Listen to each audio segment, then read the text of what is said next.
My Govan and my friends and fellow gamers, I'm Crazy Diamond, and once again, we're in Neverwinter. Okay guys, we're in the Adventurers Hall, and I want to talk about builds today. The way I build is built around my playstyle, and as a longtime player of this game, that's probably the best advice I can give you. Is kind of play with your playstyle. If you like to stay in ranged, then play a ranged character. If you like melee, play a melee character. Okay, I decided to come in here just to show you guys a little bit. I'm going to go to my alternate build. I call it Hunter Striker, and there's a reason for that.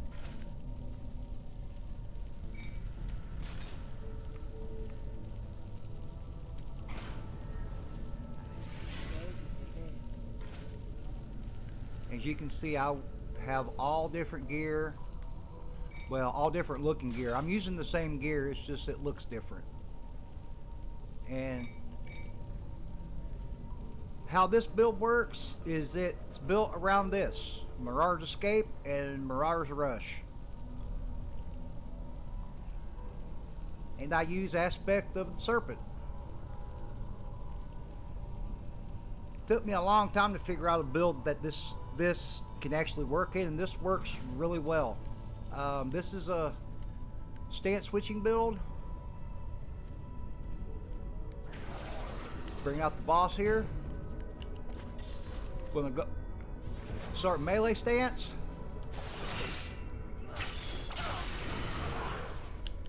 Jump back in range.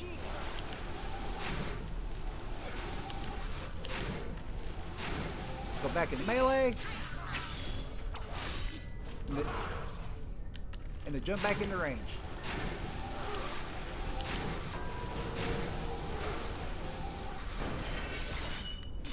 Slasher's Mark, let that be your daily, because you're going to be doing a lot more melee stuff than you will range stuff with this build.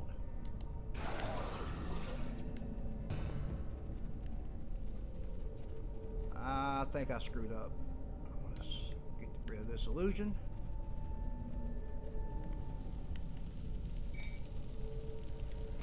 Alright, this build is using Marauder's Escape and Marauder's Rush. It uses Constricting Arrow and Steel Breeze. And it uses Hindering Shot and Hindering Strike. And for my daily, I'm using Slasher's Mark, even though I have Disruptive Shot on here. I don't really use it all that much, which I kind of think I might want to switch this out sometime, but for now it's the way it is.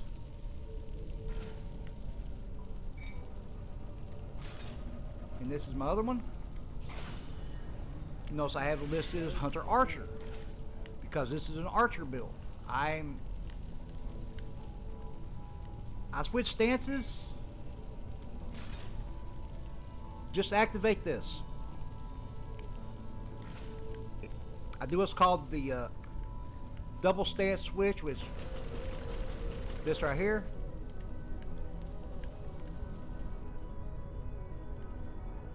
Best way to do it: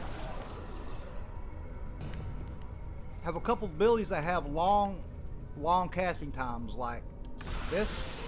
Do it in between. You do it in between your aim shots.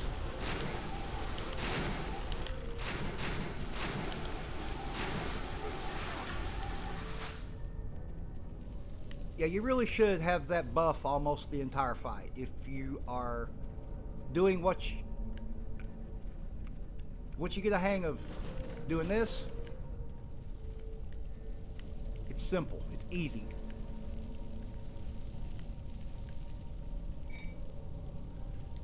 I am nowhere near maximized. I'm getting there. Just recently got these blaspheme weapons that I've been checking out. I like the stats on them. I like the buff it gives, but I can't always remember to shadow step to make it activate. You see up there in the corner up there.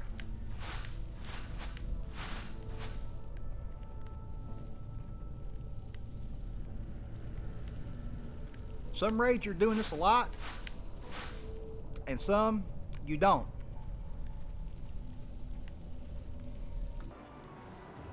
Okay, next thing I want to talk about, this is kind of a rant, and if I kind of go off on a tangent, I'm sorry. But, you know, this is something I'm seeing a lot of in this game, and I'm a little concerned. I see a lot of people posting in Looking for Group and in Zone Chat that they're looking for an HDPS. Can someone explain to me what constitutes an HDPS? Because I've seen people with very low gear scores out DPS people with very high gear scores, and I've seen people geared like me be top DPS in raids. I mean, what really constitutes it? What classification do you have that constitutes that you're a HDPS? Another creator named Aragorn, who I watch a lot, he made a video about this very topic. In his video, he's like, most people who claim to be HDPS aren't. Your true HDPS are the ones who think they aren't HDPS, and they're just doing what they can to upgrade their character and improve their stats and improve their damage, which is what I'm doing. I don't advertise myself as an HDPS, and I never will. So I don't understand why you're specifically asking for HDPS when there's no criteria put forth in order for us to figure out what that is. It's real simple to sit and dog someone's damage because they have a low gear score or because their gear isn't as good as yours.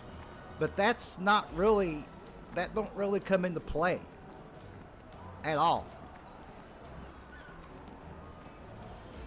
I mean, yes, gear score, item level, that's important. That's all.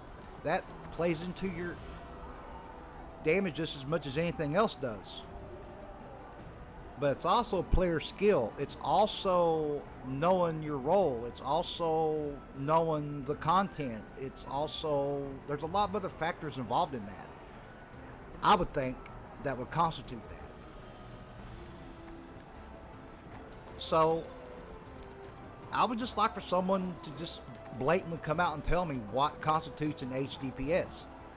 What is the criteria across the board that constitutes someone as an HDPS?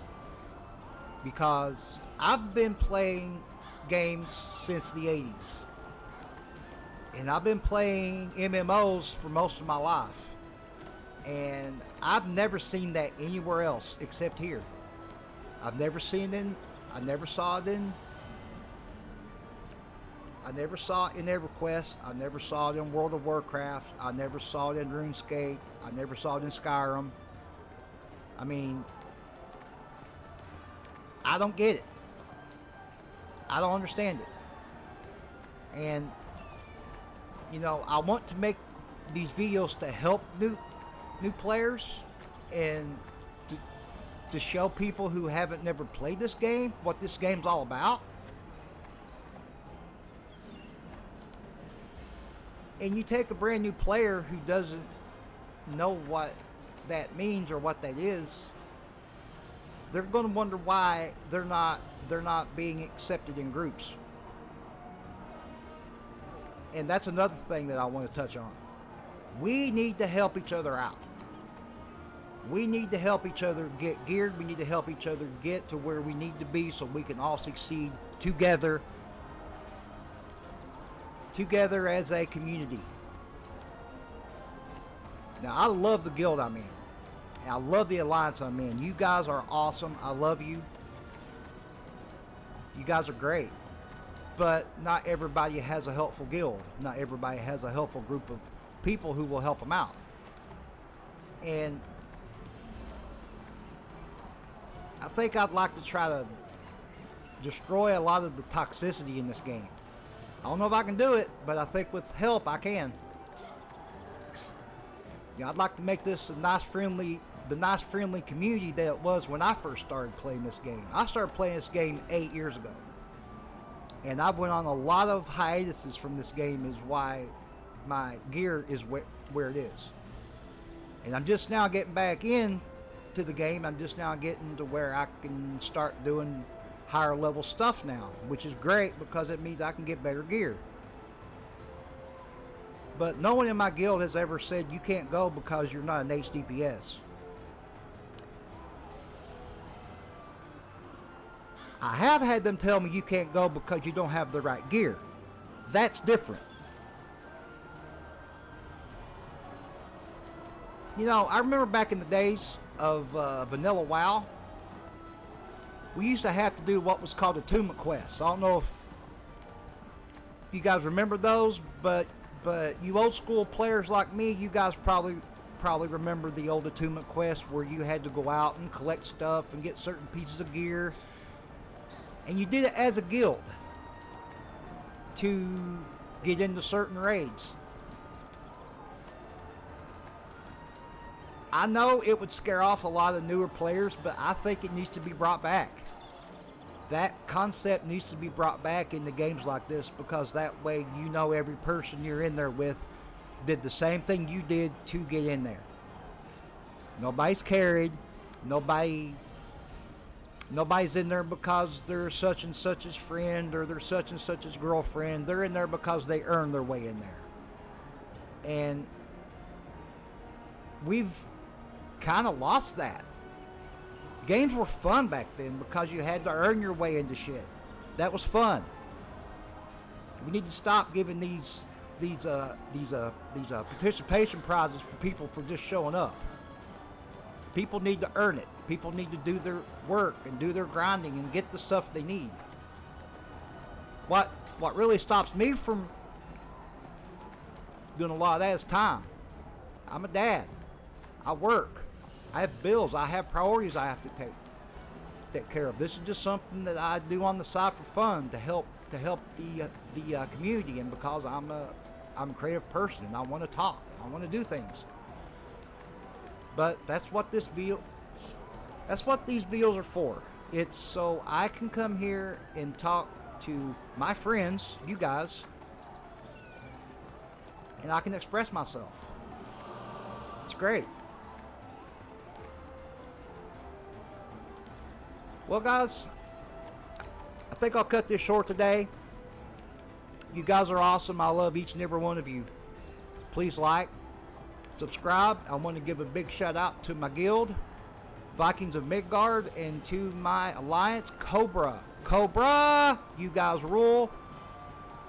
I want to give a big shout out to my buddy, Gus Archer.